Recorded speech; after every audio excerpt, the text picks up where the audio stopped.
Okay, Shayla, are you ready? Hi. Yes. Hi. Hi. Okay, so I'm incredibly excited to sit down and speak with you um, about you, and then of course about This Is Major, because this is going to be pretty major, and I think that this is going to be just like a really fun conversation full of Awesome. information and things that will resonate with so many people, not just Black women. So I really think it would be great to have you introduce yourself, and we'll take it from there. Hi, I'm Shayla. I'm a Virgo. Yeah, my favorite. Are you a Virgo as well? Or are they just your No, favorite? well, that's my favorite question. I do love Virgos. I'm a Scorpio, but I appreciate Oh, that I'm Scorpio moon. my So moon is in Aries, so that's a different story. that's a whole different story. One of my closest friends, her Aries is her moon is in Aries, and we get along incredibly well. So yeah, Okay, it's a good awesome. place to have some Aries energy, I think. Yeah. Oh yeah, it's about that action. Like we Yeah. get to it, we get it You done. get stuff done. Yes. Yes. Oh goodness. Yeah, I was just thinking about my favorite Aries, Mariah Carey, like Yes. Mariah Carey is my favorite diva. Mariah Carey is a living legend. I Yes. still think she's entirely underrated as a diva, despite the fact that it's Mariah Carey, Right? Despite the fact that it's her brand. right? My favorite Mariah Carey story is when like recently when she was dating that tycoon, and when they broke up she sued him because he wasted Mariah Carey's time. Don't waste my time. Wasted. You know how much Mariah Carey's time is worth? Yeah, we found that out when she got the money. And we know exactly how much Mariah Carey's time is worth per hour. I love that energy. God bless Aries energy. Oh man. Okay. Beautiful. Also, Glitter is a cult classic, but Glitter is a cult classic. you Yeah. know, we need that. We need those films. We need that kind of work. So, okay, so you're Virgo. Yeah. You're obsessed with Mariah Carey. I'm obsessed with You're Mariah Carey. I have the same star chart as Beyonce. So I am I am a Virgo, I have Virgo sun, I have a Scorpio moon, and Sagittarius rising. I guess that's how it works. Yep. Yeah. Apparently, Yep. apparently that is the same birth chart as Beyonce. So Yes, you're right. So, what does that mean to you? Do you get into this? How do you think that impacts how you move in the world? well, of course, I feel like I think in coordination with all of the signs that we share in common, for a long time I just had nothing to do with Beyonce. I just like wasn't feeling it. And then I saw her put together Homecoming, and I totally got it. Like I saw the documentary, and I saw so much of myself and that way of like being underestimated in the midst of putting together these miraculously complicated constructions, Mm, and how easy it is for people to think when you project a certain kind of energy that these things just come naturally to you, or they're just kind of handed or gifted over to you. right, right. um, and to see how much control Beyonce has over every articulation within her artistic statement, I was just in awe, and it just gave me this new connection to not just um, her and the idea of her, but also like what that represents for us as Black women, and Mhm, how much she's thinking about her legacy as part of a representation of what Black women are and what we're allowed to mhm. do. And so that gave me a profoundly different relationship to Beyonce and the things that she does. It was also cool because I think I feel that way about the book in general. Is there are a lot of things that I just kind of took for granted about who we are, Right. having to spend so much time thinking through it and studying it. I'm like, oh, there's my there's my Scorpio moon. I'm like, That Scorpio moon is gonna have you. you know, like hand to the heart, like Black women are amazing. Listen, that Scorpio moon is gonna have you analyzing and dissecting along, coupled with your Virgo energy, which just loves to dissect and Oh analyze. yeah, Totally makes sense. Again, why you're authoring books, and yeah, books that are so, I think, in many ways palatable. You are taking really kind of complex thoughts and ideas and theories and coupling them with pop culture, which I think, again, is a way to really bring people into more complex thoughts. Because, you know, this idea that, and this is like me now just starting to riff a bit, but I love it. this idea of intellectualism, and when we speak to thought leaders, educators, intellects, many times speak of really complex ideas in a complex way, and it continues to affirm this elitism that exists within our educational system. And it's like, well, who are you speaking to, and who do you want to understand and absorb this knowledge? People who are already privy to. And so that's one thing that I really enjoyed in diving into, this is major, is, you know, the book opened up with a very relatable experience, and it was this idea of the American Girl doll. And I immediately was transported back to being obsessed with my Addie doll, but also it made me question, well, why did I wanted Addie? Obviously, because she was the only Black doll. Right. Clearly, right? You gravitate the same reason I liked the Yellow Ranger and Power Rangers, because she was the only one that was of color. The only one of color. So yeah, yep, I'm the yellow one. Yep. I'm the yellow one. I'm Addie. But I thought it was interesting because when I look into Addie's story, and Addie being directly a descendant of slavery, and we talk about Samantha, and Samantha being this doll that represented this prestige, this elitism, being white, Victorian, and you really connected with that. Can you talk a little bit about that? Because you use a phrase, you use the term white supremacy when you're talking about this, and I was like, okay. So I would love for you to kind of dive into why you thought that moment was important to share and to start off the book with, and then we can dive into white supremacy.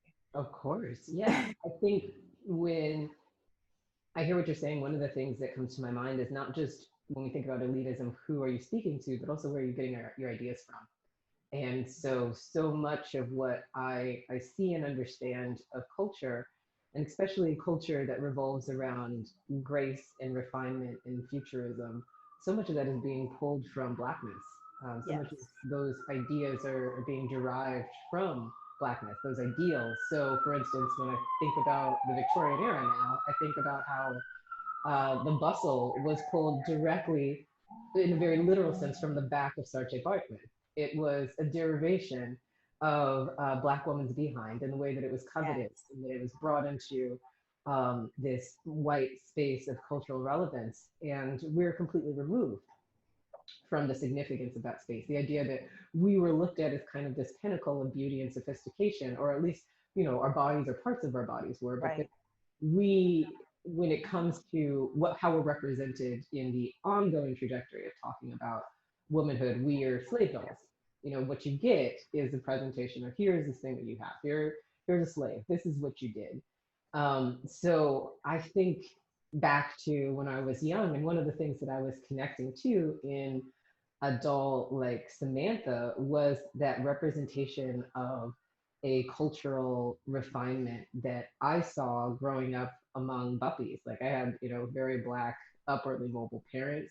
That was much more representative of what I, you know, the white gloves and the you know, the overt dressing, and which is also like very Pan-African in nature. You know, when we look at the legacy of like high dressing and high fashion, so much of that is also derived from the ways that we culturally present ourselves across the globe.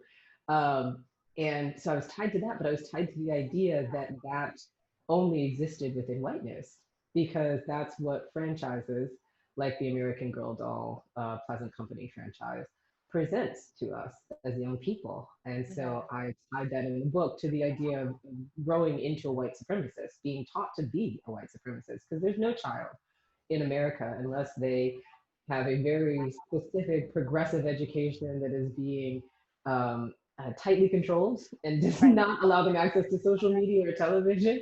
There's not a single child in America that is not being trained to be a white supremacist. So I thought it was really important to address that openly, so that we stop blaming our kids for this expectation that they should understand that they're regal and important and be proud Mm, of what they are and what they look like, when nothing that they're presented gives them the opportunity to think of themselves that way. absolutely. And backing up a little bit, because I love to get kind of a broader context of who you are personally as well. When we're talking about children, I immediately think to my son and being how the lens has been completely changed in terms of how I see the world, how I see myself, and the things that I really have to confront. Do you feel like now as an adult, your parents were aware of this lens and trying to raise you in a way of, do you think that you grew up in an era where your parents felt like Black respectability politics were the best way to go up against white supremacy? Absolutely. And I think I got a little bit of a wider range of a lens because my parents were from the West Coast. So just by virtue of this Black bohemian um, way that they inhabited the world, there was a little bit more of an emphasis on us keeping our natural hair, for instance, and making Mm, sure that we had Black dolls to play with. So I mentioned in the book the dilemma that my mom goes through when my sister wants this blonde baby alive, and knowing that there probably won't be a Black version of the doll for at least another year, but then right. thinking about, which is a bit of an extrapolation, because I talk about in the book, her thinking about this portrait of a young mammy, like having to watch her daughter tend to this white doll in a way that is also really indicative of slavery. Mhm. Because for me, what it went back to is the number of um, daguerreotype images I've seen in researching the book of very young Black children holding white children, because they were put in charge of caring for them. Yes. How similar that image starts to become of mimicking that need for Black people to care for whiteness when you're handed over a doll that is supposed to be dainty and vulnerable, Yes. but it is blonde and blue eyed and it looks nothing like you, and how you continue to perpetuate that in the ways that you look at your place in culture. Mhm. So yeah, my parents, I watched them wrestle a lot. I watched them wrestle in between this very evident Black pride. I remember watching them get dressed up to go to the Essence Fashion Show. The very first concert that I ever went to was Prince's Purple Rain concert. My mother was pregnant with me. Yeah. Yes. Was it Purple?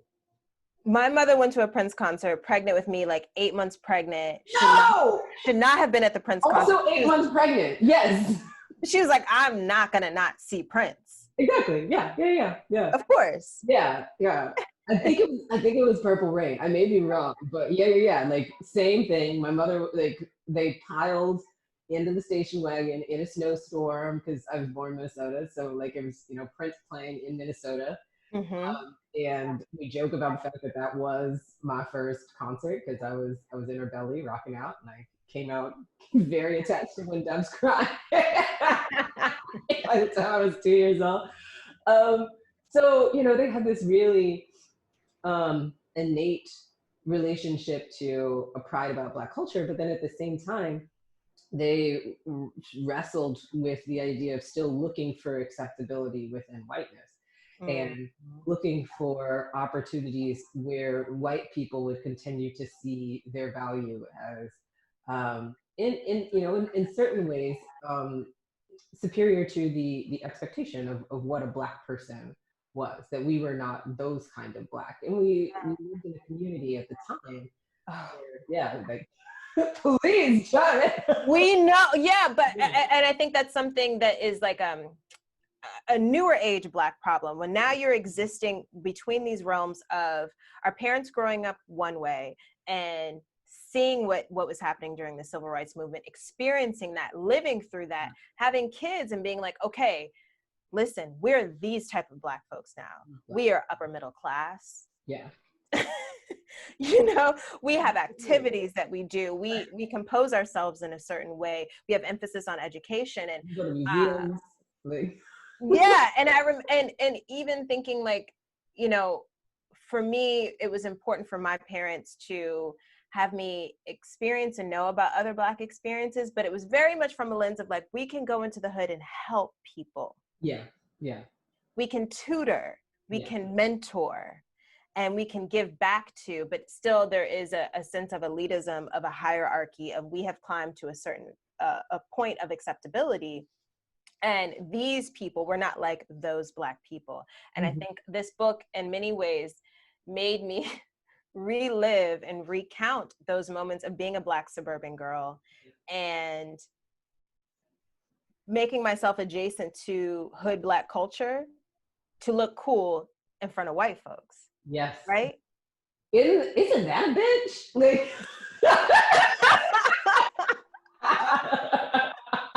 because I still know people who do it. You know, it's also really interesting because that has it's made a lateral move into I feel like POC culture more broadly, that their way of signaling to white people that they are hip is to mimic Black culture that we can't necessarily perpetuate within the workplace. You know, not if there's already like one of us who, you know, like not if they've already got hip hop Kathy. Like you can't have two, you know, two of you can't have Dookie braids, but you can have like, you know, 4 Latinx and Asian girls who. It's also interesting because I think for a lot of us POC suburbanites, it's one of the things that I love so much about watching Fresh Off the Boat.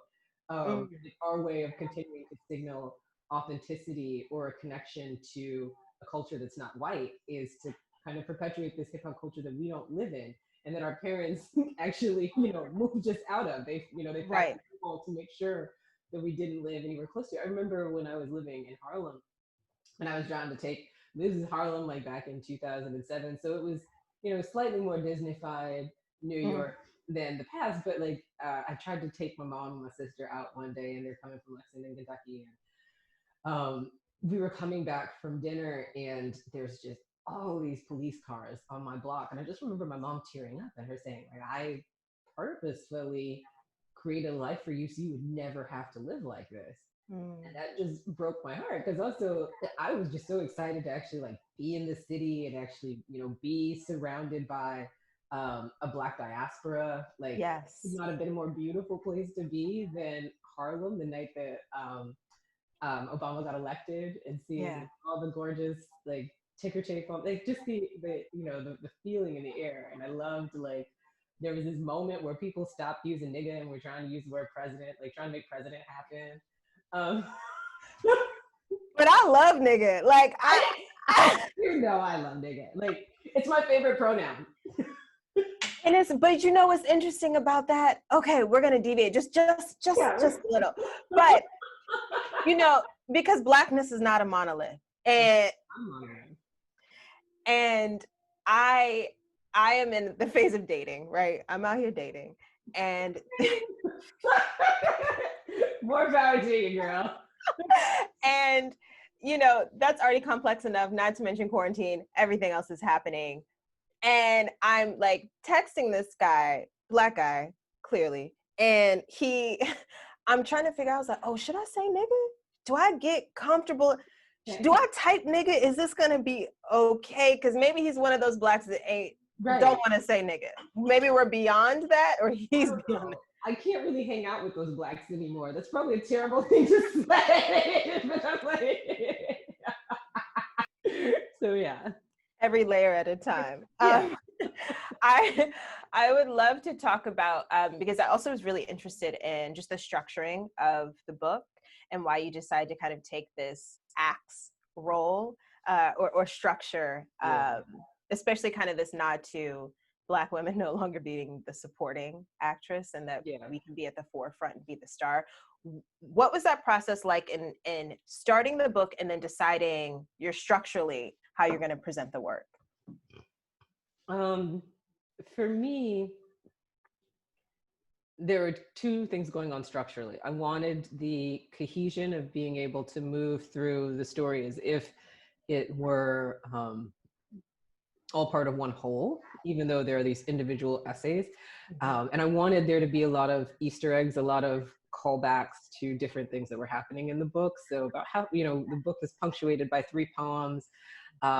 One that announces you are here and just kind of gives a roll call of Black womanhood. And then in midway point of the book, you have names for Black and what year it was, which is essentially a reiteration of the table of contents. It's taking derivations of the word Black or whatever Black people were being called at different points in time. Right. African American, colored, Negro, and seeing where that starts to fit into the trajectory of the book. How we build this out as a chronology, and then I end with an invocation, an incantation where I just try and call out more names and try and bring us to life in these different ways. Yes. So that was one of the trajectories that I had in my mind when it came to the book. And then the other thing that I was thinking about is kind of individual nods to authors that really made a difference to me growing up. So when I look at For Colored Girls, it's really connected to me reading Toni K. Bambara. And then when I think of Intraracial Dating, which is actually written in Acts, that was very much for me, looking at Susan Laurie Parks. And that was also, I felt like it was a great device to, I used these methods of approaching each essay differently as a rhetorical device as well, because I was thinking about the arguments that I'm used to having people pose against the conversation of Black womanhood and how quickly we get shut down. Yes. And so I looked at the ways that these women structured things as opportunities to prevent that from happening, to kind of get in front of that argument before it started. So with interracial dating, when you start talking about, Black on Black dating as a Black on Black crime, there's a lot of people that have things to say.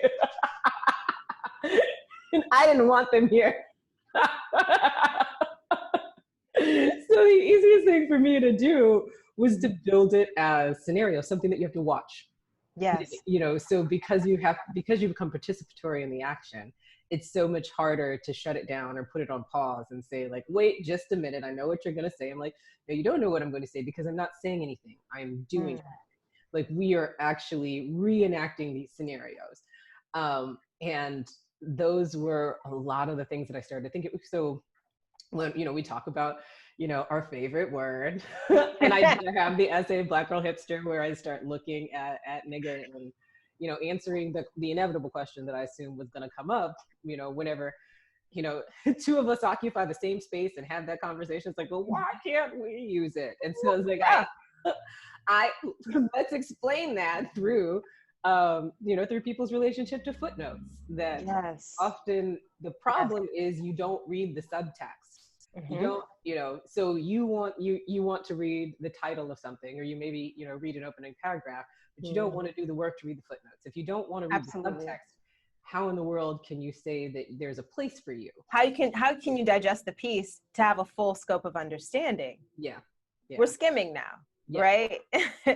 And I would like to talk about Black Twitter. But let me also, I want to talk about, because a lot of this is making me think of Black Twitter, because let me also say, I am not on Twitter. I am not on Twitter. You. Lucky you. I'm so proud of you. I'm gonna get off. Like my dream is to just, to get myself a PO box, that be a PO box and a coin. That'd be the only way anybody can reach me. Those are my dreams. Yes, because there's such power, I know, in Black Twitter, because I get, secondhand information from Black Twitter. I'm like, is that what we're talking about today? Okay. But where the internet in general, I think, falls short is a lack of footnotes. And because we have the internet, we think we have this accessibility to all of this information, so we know everything. And yet, many of us are speaking out of ideas and not out of experience. And so I think that is what is really powerful about your structure in the book is I'm reading stories that are personal that then make me reflect on my own experiences. And I think in that it brings a certain level of humanity, compassion, and empathy that although I love Black Twitter, that sometimes we don't get from quick blurbs of shooting out facts or being quick to subscribe to cancel culture. Yep. And so I'm wondering, in developing and going through and reliving these experiences, what came up for you in that process? And maybe what are some of the things that you still felt like you had to unlearn? I think what's nice about where I was when I approached the book is this was very much a nod to, even though it might not be that much space in terms of time, but like this is a nod to a much younger version of myself in my mind.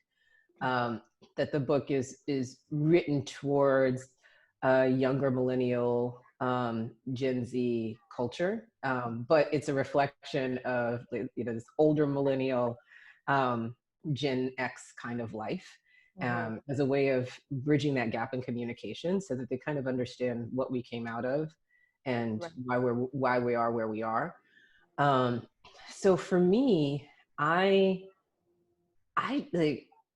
just don't really worry about it anymore. I know that it's not for me. There's ways in which I know that I need to be there and I need to be available. And I need to have access to this information, but I think I'm at a place where I can definitely contextualize it as a source of information in the same way that I have, books in my house. I have access to Twitter as another place that I can go get information. I have access to Instagram as a place that I can get information. But I think as a writer, I realized that the relationship that I was starting to build out with social media was becoming very toxic.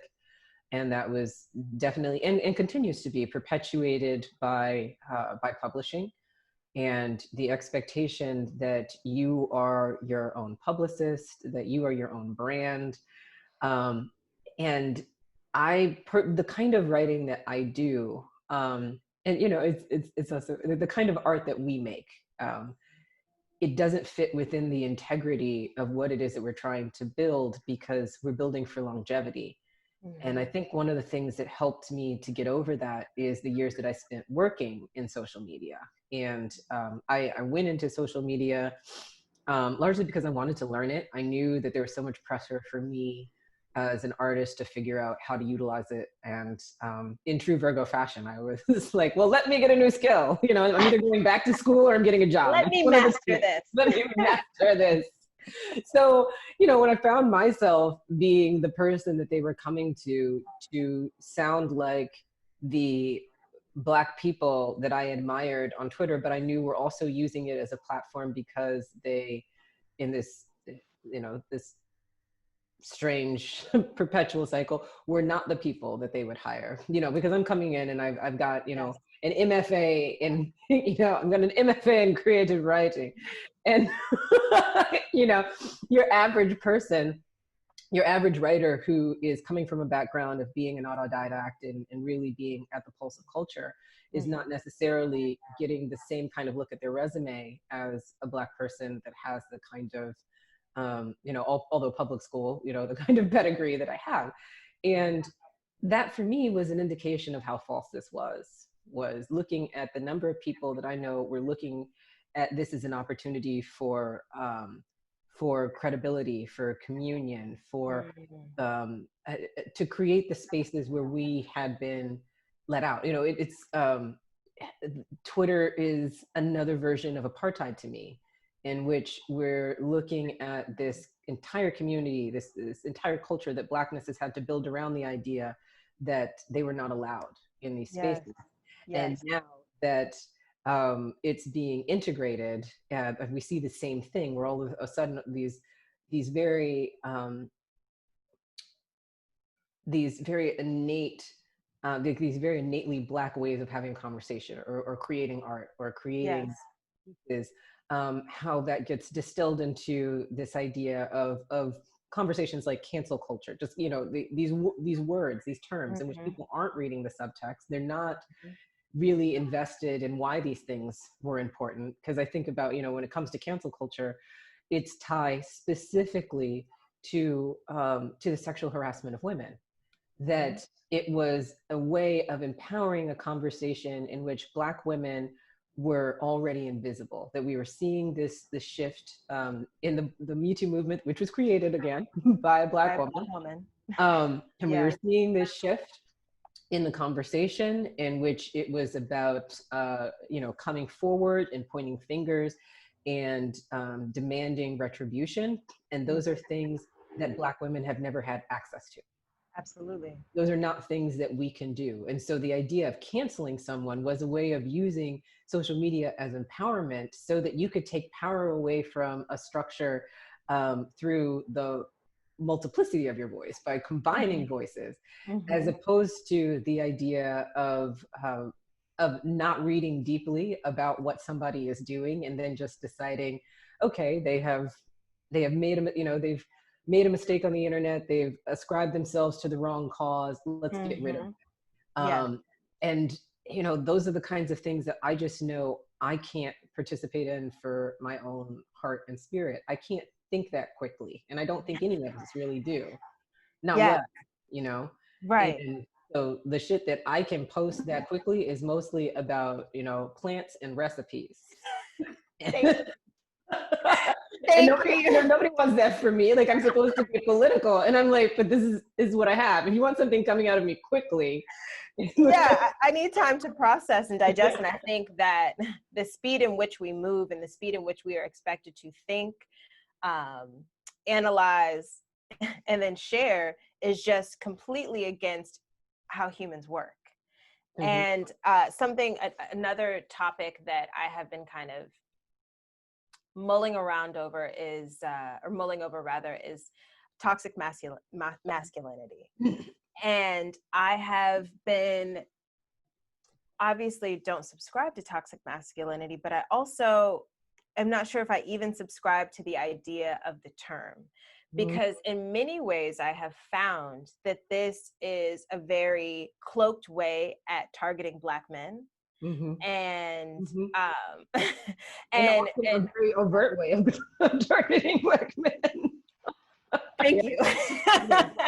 And there are parts of our culture and ways in which inherently we move as Black people that are intimidating to the masses, right? And I have found that toxic masculinity is a way in which many intellectuals, many Twitter thinkers, and internet folks have used it as a way to weaponize how Black men move in the world. And so I would love to kind of get your thoughts on that. And we'll start there. I would love to get your initial thoughts. This is great. Yeah, I definitely see it as a way, it's an extension of a forcible effeminization of Black culture. And I think the first time that I ever started considering the negativity around toxic masculinity is having someone tell me that machismo is not an appropriate word to say, because they linked it to the idea of toxic masculinity.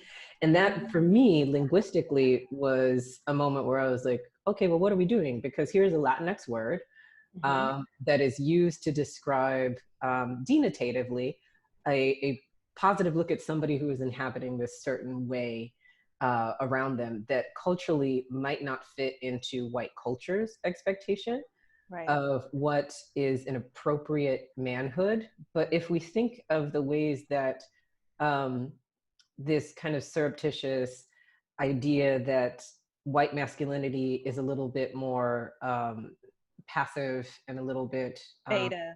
A little bit more beta. Does that mean healthier? Does that mean less abusive? Does that mean less corrupt? And the answer unilaterally is no, because the only reason that you're taking power away from men in these other cultures, whether it be indigenous culture, which has a beautiful and strong history of also the looking across the polarity of gender, and then we have that in a lot of West African conversations as well. We've taken that out, that there used to be this idea that masculinity itself carried a spectrum. And what we're doing is we're attaching the idea, we're attaching alphaness to toxicity, Yes. which allows anyone under the radar of that to get away with the kinds of really terrible things that they're doing. I think the movie The Social Network, just in terms of a representation of how that's entered social media, is Gosh, a great I have not, example. I haven't dived in yet, Oh but no, not the new documentary, but I was just okay, I was going back to like the fictional film about like how Facebook is. okay, okay, A lot okay. about those dudes, and I think a lot about how it is a white beta male culture that is now driving the ways that we think of ourselves socially, and how we think of ourselves in terms of performance, um, how we think about needing to capitalize on a certain aspects of our image. Right. And this is all driven by people who, um, one come out of come out of a colonial ancestry, Mhm. and did this, use the same kinds of tools to take us over, um, when we're looking at like regions and cultures. And now we're seeing the same thing happen in terms of what's allowed for us as individual people, that you're not supposed to signal as being proud of inhabiting a certain amount of masculinity, Mhm. or a certain alpha masculinity. You're supposed to Right. think of that as representative of you being dumb or uneducated or violent. Mhm.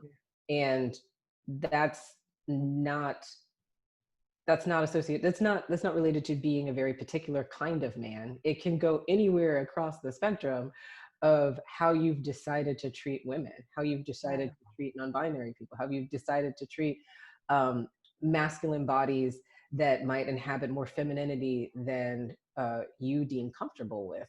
Mhm. And it's not just a certain subset of men. It's not just Black men. It's not just men of color who have caused that. And in fact, that a lot of the things that they do are a product of the fact that that ability to think of themselves as high quality men has been taken away. Yes. They're forced to think of themselves as thugs or as dangerous. It breaks my heart when I think about my friends. Like my friend and I, we were just walking from the grocery store, and and they're non-binary, but male-bodied, and Mhm. um, making the transition into inhabiting more of their femininity and having these conversations, and just mentioned to me the number of times that that's come up for them, watching a woman clutch her purse or move across the street, Mhm. just because of the presence of their body, or the number of times they've been reading poetry, in Washington Square Park, and people come up to them to ask if they're selling weed. Those are things that make the world very unsafe Yes. for for for masculine bodied people that we ascribe this certain idea of.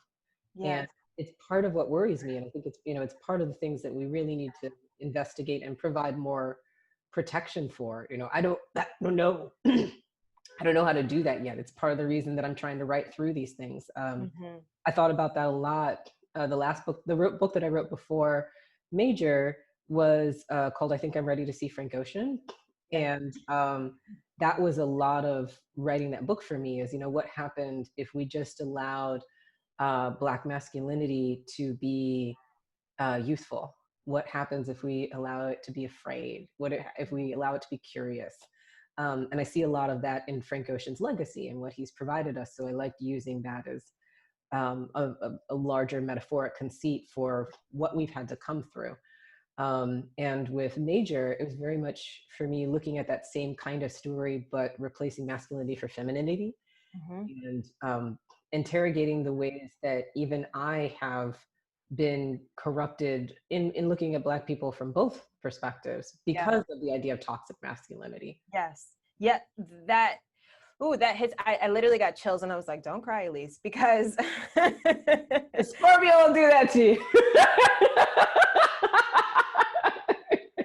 because I can think of, I mean, many times, but recently, two very significant times in my life in which I had to confront my own views of Black maleness, Black masculinity. And the first time was in a series of work that I was creating called Black Folk. And it was putting these prolific figures I found to be prolific Black figures in existing works of art, like mainly from Matisse.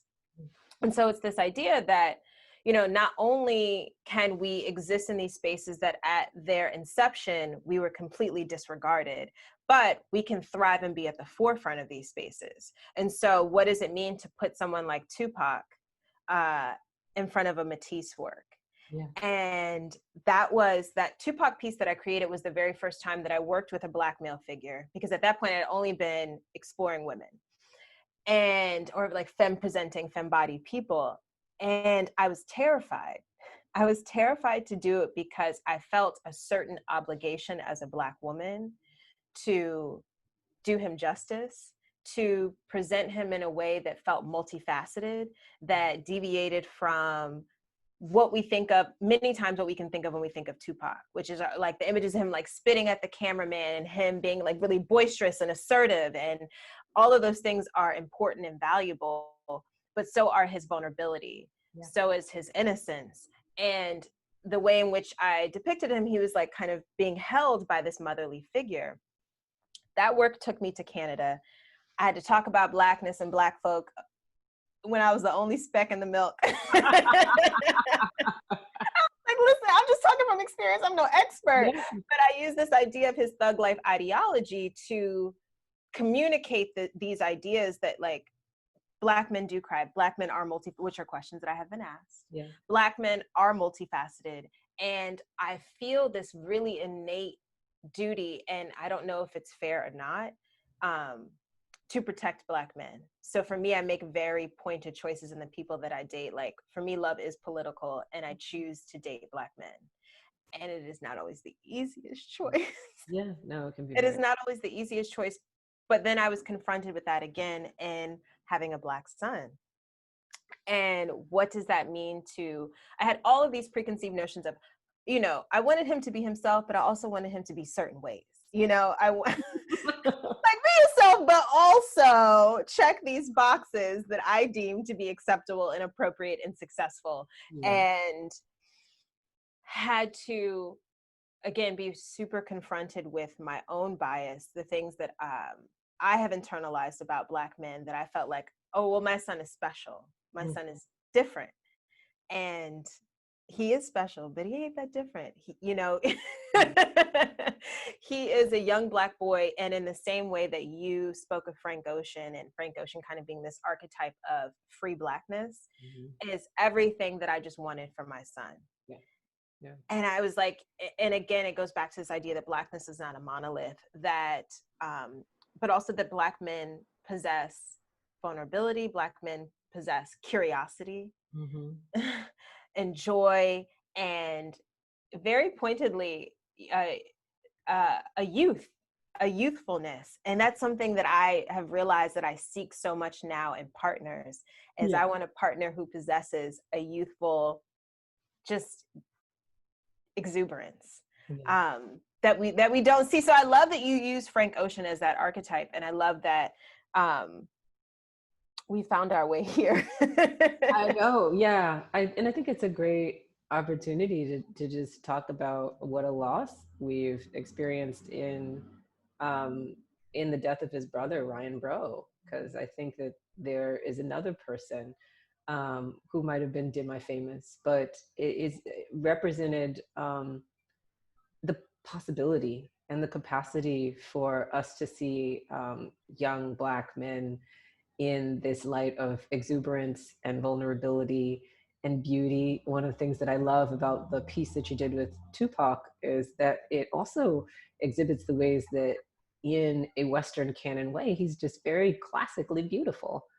And I love, you know, looking at the piece and then thinking about how that's shown up so much in his own history. I mean, thinking about I always love watching him in the California Love video, because he was like a terrible hip hop dancer, because you could tell that he had that ballerina training in his body. Going to a performing arts high school. He went to a performing arts, like he was that person, like, you know, like he is, so you can see when he's trying to, you know, to make like a smack that ass gesture, like how much he's like keeping his torso, he's keeping his torso up. And it's just, that was always just so dear to me, because there is so much expectation for us as Black kids to perform both ways. Yes. It's this ongoing balancing of code switching, balancing of people's expectations of what it means for us to be bodies in these different spaces. We're expected to be too grown. We're expected to be too dangerous. Both of those things are looked at as both attractive and repulsive culturally.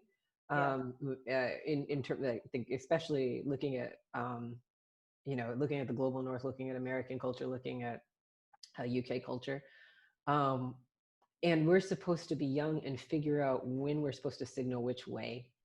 And I just think that that's always so unfair. I love the fact that you say that, your son is normal, and a lot of, because I think it's so important to me that we kind of normalize and stop justifying the things that to us are truly unique and a big part of who we are in culture. I loved reading Emma DeBerry's book Twisted, because there's a part where she talks about letting her son go to, they live in the UK, and talking about letting her sons go to school with cornrows, and another Black woman telling her, you don't want to do that because you don't want him looking like a stereotype. And her question was, a stereotype of what? What? I mean, she is Nigerian and Irish. Her son is also Nigerian. So yes. What is the stereotype? That they actually are reflective of a proud culture, that they exhibit in the ways that they continue to protect their hair. Why is that such a dangerous and difficult conversation? Oh God. I mean, that the same reason I chose to lock my son's hair, and this isn't, I won't deviate too far, but this isn't, an argument that I have within intergenerationally in my family. Literally just had to, I tried to give the breakdown of like, Aunt C, who's my great aunt, like Black respectability politics. This is internalized white supremacy. And she was just like, no, you need to buy a comb and comb his hair. Yeah. I said what I said. Right. That's what I said. Yeah. I said what I said. Yeah. And, I'm curious if, does the internet and our now this magnified accessibility to at one point, very nuanced Black culture, has the internet and the accessibility diluted Black culture? Is the internet dangerous to preserving what is ours?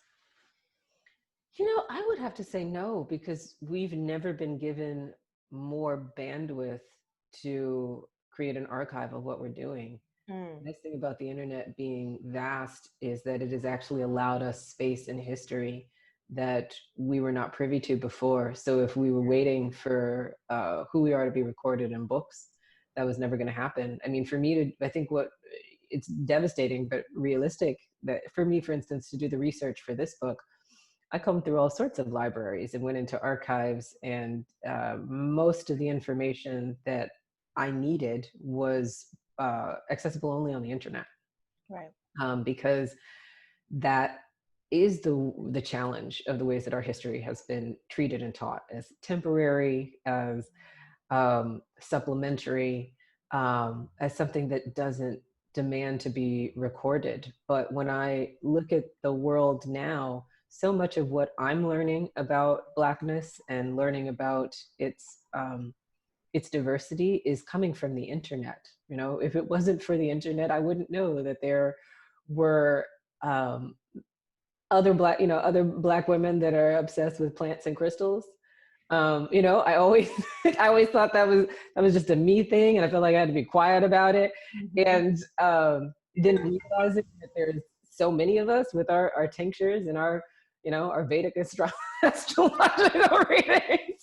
Yes, and my acupuncturist that I see every Thursday. I am seeing my acupuncture right after this, who is also, she's a Haitian Black woman, and I love her feed, because like recently on her feed, she was talking about moringa and how as a child, you know, it was something that they used to cultivate and that she used to eat and would think was awful. And then now, after years of studying Eastern medicine on the West Coast, she's readapted that into her practice and realizes a lot of the foods that she was nourishing herself with is just part of her family dynamic, you know, a very quotidian thing to do. Were all the things that now are being adopted as this resurgence of what we need to take on in order to take care of ourselves. And to think that that's something that when we go back to the core and the root of who we are, has been there. When I say you are here in the book so many times, that's what I mean. Is that even if a lot of places where people like me are connecting to that now is the internet, because my family has been moved so many places and has spent so much time trying to curate a life that helps them read as a model minority. But then I go back to thinking about Julie Dash's Daughters of the Dust and how, you know, we look at how deeply rooted and connected we are to our Pan-African roots. And it's still a big part of who we are as African Americans. I think I would be remiss if I didn't bring up the concept of Black Girl Magic, because it's also such a theme in the book as well. And you said something interesting that resonated with me. And you said we have to make ourselves look magic to people so they won't hurt us. And it makes me think a lot about the pressure that we put on ourselves and that as externally put on us, as if we are infallible, and as if in some way conducting a Zoom call, writing a book, raising a child, cleaning your home, all of those things happen magically, as if we don't have to study, be disciplined, work hard, set goals to reach them. And so I would love to kind of discuss this topic of Black Girl Magic and why you thought it was important to include in This Is Major. Yeah, I wanted to get underneath things in This Is Major and figure out places where we may have lost our way. I feel Black Girl Magic as terminology, especially as it's used in social media, is a place where we've lost ourselves a bit. And it's a place where we continue to perpetuate the ways that white people have always seen our bodies as magical, as imperturbable, as impervious to pain. And particularly since it's something that was created by a Black mother, Kashawn Thompson, as a way to celebrate places that she saw that her girls and the women that raised her were not getting enough credit. I love the distinction of the fact that initially it was Black girls are magic. I think because I love that. Goodness, I think it was in The Secret Garden where they have this moment where they're like, "All little girls are princesses." Like, Yes. say that all the time. You know, there's something with The Secret Garden that I feel like a lot of Black girls were attached to as a film and a story that that now I'm like, oh, I should think about that a little more and write about it. But you know, the state of being, as opposed to magic as using the Black girl as an adjective. So when we turn the Black girl into an adjective as opposed to a part of a state of being, what we're doing is saying that we don't need them in order to make their magic prevalent in the world. And as two professional Black women, you know, particularly in the art world, we know that. Yeah. We know that they are always looking for a way to cut us out of the diagram, you know, to leave our art behind, like you know, the refuse behind a paper doll, you know, like they think that they can just take the scaffolding, replace us, you know, with any other person that they feel is more palatable or more easy, and prop that person up, and show that they are representative of these achievements that are ours. And I think it's very dangerous for our girls to not have at least a dialogue going about what Black girl magic is on both sides. That it's still doing some of the useful and necessary work that Thompson initiated, but there's also a huge place in which we're seeing it continue to create that expectation that Black girls have to, because when you look, when you look at the hashtag and you look at what's being queued up in the algorithm, we're looking at Black girls that are immaculately put together. They're, I don't know how they achieve their hair and makeup and their beautiful booties, but at the same time, like, more power to them, but also we should be able to be ordinary. You should be able, I don't have baby hairs. I can't make it happen. No. I thought about trying to do it for this interview, and I was like, girl, you don't really have the space or the moisture. Like, it's not gonna happen today. Put the spark on, yeah, and like make sure you are conditioned. Right. I was just like, I'm just gonna hydrate this. Like, that's all I have. That's all I have the energy for. But that's awesome. I think when I was growing up, I never wanted to be white, but one thing that I envied white people, and particularly like the white girls that I grew up around, was the opportunity to be plain. They never, the fact that they could leave the house, without showering, without brushing their teeth, with messy hair, with soccer shorts on, and I lived for that. I just thought that that's kind of the pinnacle of being able to be yourself. When I was always expected to be this very well put together magical creature. And Absolutely. I hear a lot of people say that what they'll feel like real change has happened when they see the opportunity for any average Black person to take on the role of like a CEO. I'm not interested in that, because I'm not interested in us continuing to feed capitalism. They've done, they've made enough money off of our bodies.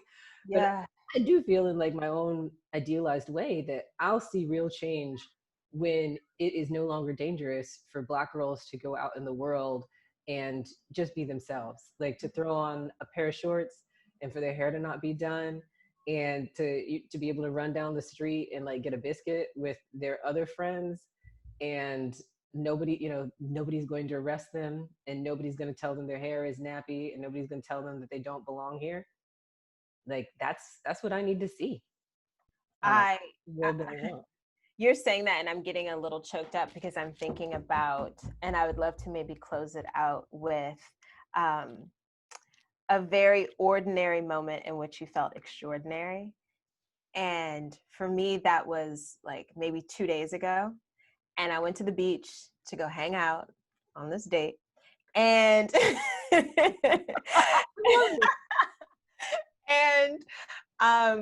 we were walking to go get some pizza. And obviously we're at the beach. It's a beach town. And I'm with this Black man. He's like, yeah, let's just go walk over. And I was like, well, don't you need your shoes? And we need to get he said, no, it's a beach town. We don't need shoes. And I was just like, what? And I was out and I was walking around the streets with no shoes on, eating a slice of pizza. And I said, I have never felt more free in my life. Yeah. The bottom of my feet are dirty. I got sand everywhere. I'm ashy. My braid was loose.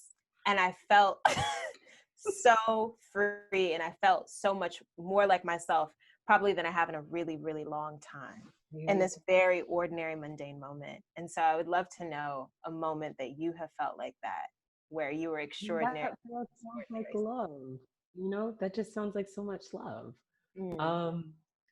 Yeah, like your braids loose and you just get, I honestly, like, I feel like I had that moment yesterday. I was sitting actually pretty much right here. And so yesterday was my birthday, and yes, blessings, Happy New Year. Yeah, I am very excited about this new trip around the sun. But we put a candle into a muffin, and I blew out the candle, and like, I haven't done anything like that since I was very little. Like, I was probably 3 years old the last time I blew a candle out. And so my friends had to walk me through what it was to make a wish, and how you're not supposed to tell anybody what your wish was. And when I closed my eyes and made a wish, I just felt so much joy. Like, the idea of being able to keep a secret, like being able to keep something that's yours, and have people watch you send that off into the world by blowing on a muffin. It made me feel really loved. It made me feel it made me feel like I had a place here, that it didn't matter what I had on. It didn't matter who I yelled at. It didn't Yeah. matter how loud or how quiet my exuberance was. It was allowed to be. I love that. And I am so grateful for you and your time and your energy and writing this book, because you are here, you are seen. I think there's so much of us people as in us that we can resonate with in this book. And how powerful is it for you to have something physical that will live beyond your existence on this earth, to know that we are here. So thank you so much, Shayla. Thank you so much, Elise. Thank you.